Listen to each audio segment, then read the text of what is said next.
What's up, table tennis nerds? Welcome back to the Limittless channel. This is Road to 1550 TTR, the final episode. Yes, I reached the goal. It was very hard, many ups and downs, and I thought I just give you a little overview of how I reached the goal in such a relatively short amount of time. At the age of, I think I started when I was 45.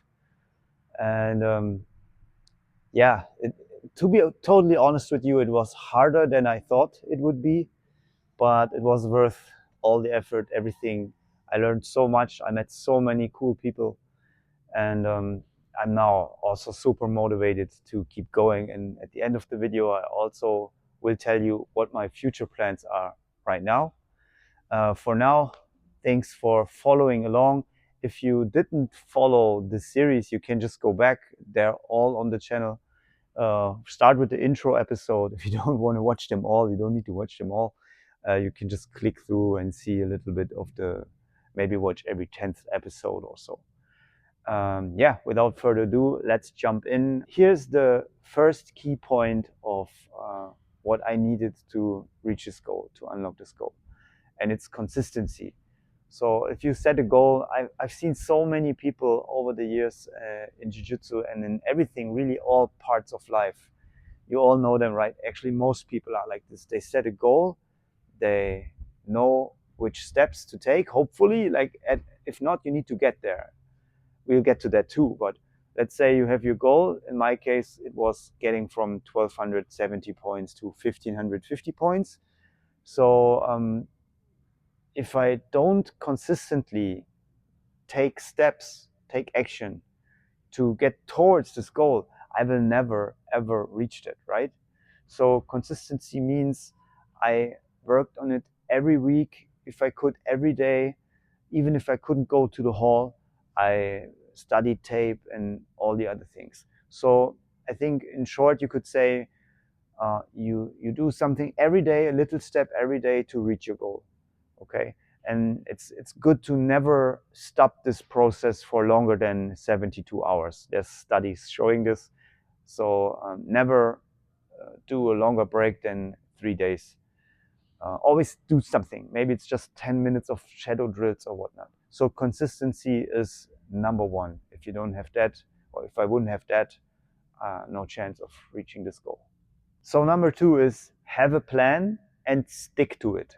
It goes together with number one, which is consistency. But so have a plan.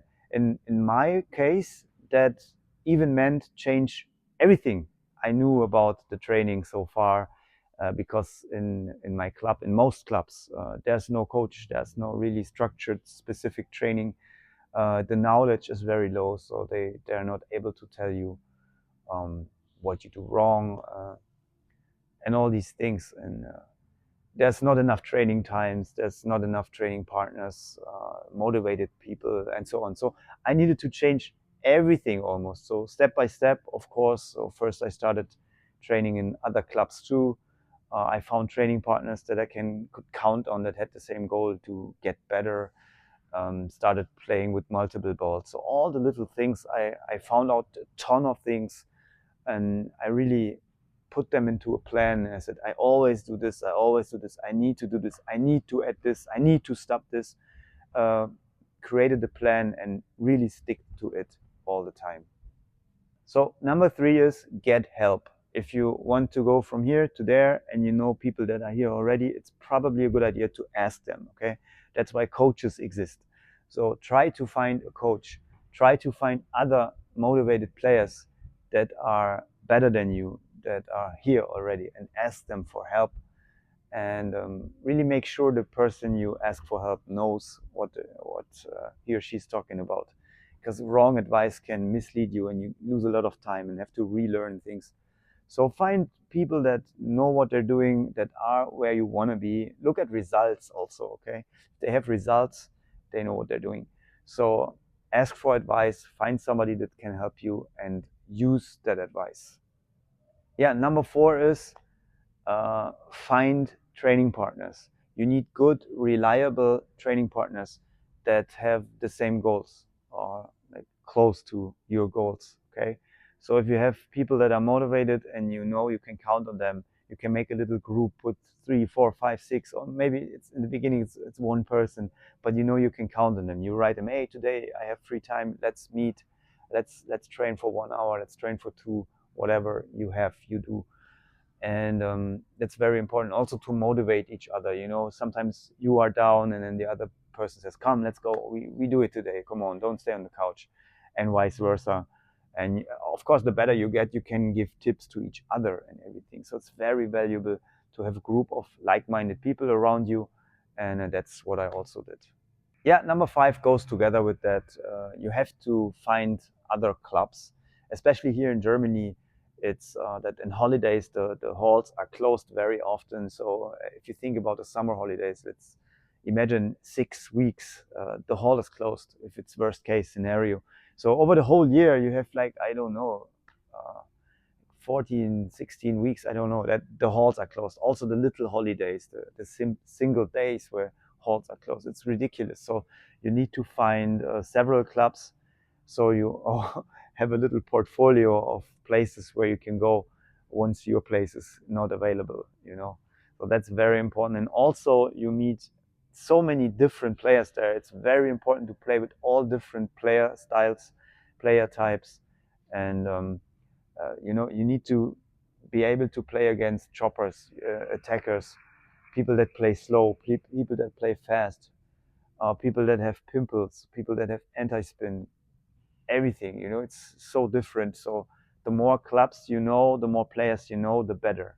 The faster you will learn about all these different things. Yeah, number 6 is manage your own training. So I had to be my own coach. I had to manage my training. So I didn't brainless, brain dead drive to training and just go there and then do whatever, because that's what most people do. That's one of the major things that I saw in clubs. They just play a bit forehand, backhand, and a few topspins, then they play matches. That's their training. But you're not getting really better like that. So you need to know what to work on this day. You need to know, okay, I maybe even you do like, that's what I did. You say, okay, for 5 minutes I'm going to do this exercise. For 5 minutes I'm going to do this next one we both do. So I do only like 3 minutes, stuff like that. Or even in the training match today, I want to just try to open any long push. Okay, in matches I tend to push too much. So hey, let's try in training now, and stuff like that. So always manage your own training. Figure out what's most important for you, and then put it in a training routine, and then stick to this. Yeah, number 7 is film yourself. Start filming yourself. It's never been easier than today. You just need a cheap tripod. You have a camera already, right? If you have a smartphone, you should have one, I guess. You have everything you need. Put the camera there. You don't need to do it every day. You can, but if not, just film your matches and maybe one training session a week where you try to change things, and then analyze. See yourself play. That's many people never saw themselves play in like maybe 10, 20 years. It's ridiculous. Okay, you can be your own coach by just looking at you. So racket yourself. Try to find out patterns. Try to find out your strengths and weaknesses, your biggest mistakes in your technique, and then you address that. You make a plan, you ask someone. Okay, it always repeats. All the points we're talking about, it repeats. So if you don't know the solution, you ask someone, hey, I do always do this mistake, what can I do? You get an answer. You build it into your training routine. You show up.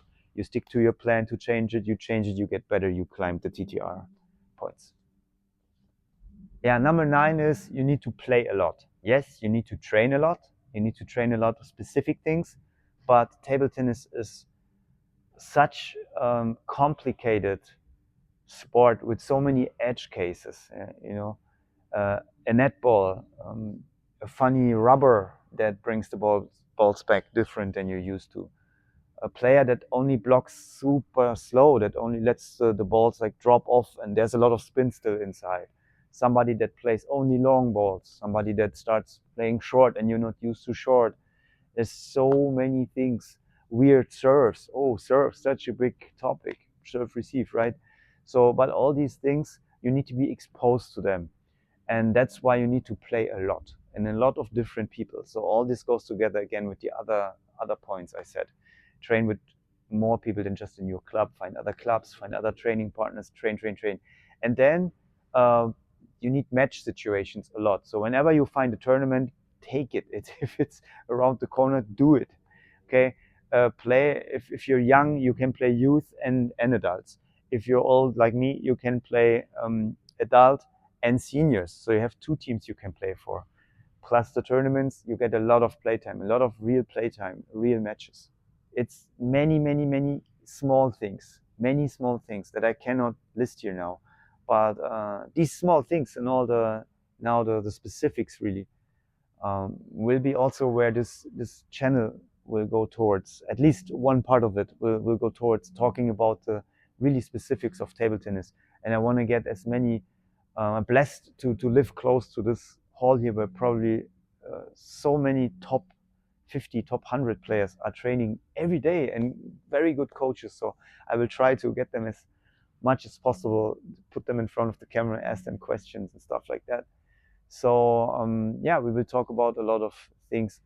I think that's why I picked this TTR number of 1550. I talked with Matthias a lot, who was my coach also, and I said, hey, I need a goal that I know from my career in jiu-jitsu, which was you start as a white belt and then you work your butt off, really do, to get even the first belt. Um, at least it should be like that. And in most schools that I know that are good, it is like that. So you get your blue belt, right? A blue color belt. And this is a big achievement. Most people don't get there. I think only like 13% of people that start jiu-jitsu, maybe even less. In our school, it should be even less because we have high standards. Maybe 5, 6, 7% only make it there. And it takes a lot. So, and for me, this 1550 points is when you're not a total beginner anymore. You're a blue belt, like in jiu-jitsu. You're competent. You can destroy somebody that never played table tennis. You should be able to destroy them really hard, um, and be competent and not have huge gaps still.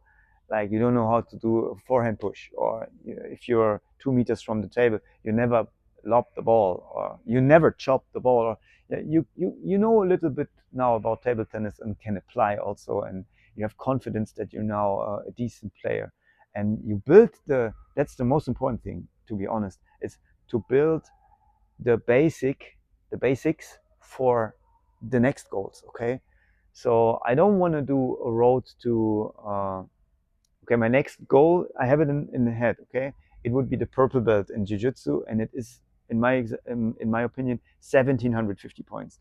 That's my next goal, but there will be no road to 1750 points, because me personally, I want to take this pressure of the points, and I want to take that away a little bit. And you will still follow the progress, so don't worry. If you liked the episodes, the 1550 episodes, I enjoyed it too a lot. But now I feel like it's another time now, and you will still follow me on the path, and I will still update you with the TTR points and so on. But I don't want to have it in the back of my head all the time. I also want to diversify the channel a little bit and bring in more specific, bring in all kinds of videos, all kinds of topics. Yeah, guys, I'm even more hyped for the future. I get into table tennis deeper and deeper. Started really loving the sport, and trying to also, because I'm a coach, that's my main job, was being a coach for the last decades in jiu-jitsu. And I already started taking some new players in table tennis and now try to teach them a little bit. And I hope I can also keep that going.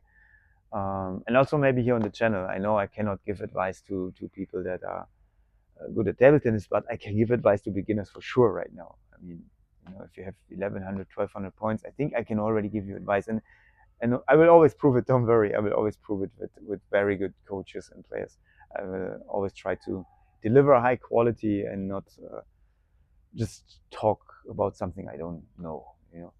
So also thank you to everybody that helped me on that way. It's all the training partners, all the people that coached me, all the people that I played in matches. Really everyone, thank you. And yeah, I'm super positive for the future, super hyped for the future. Also, where this channel will go, I would like to make it much bigger. I would like to have an editor that makes the videos way cooler, and so on. So many plans in the back of my head. Let's see how far we can get there. So thanks for watching, guys. Make sure you subscribe to the channel and leave a comment, leave a thumbs up, and see you in the future. Thank you.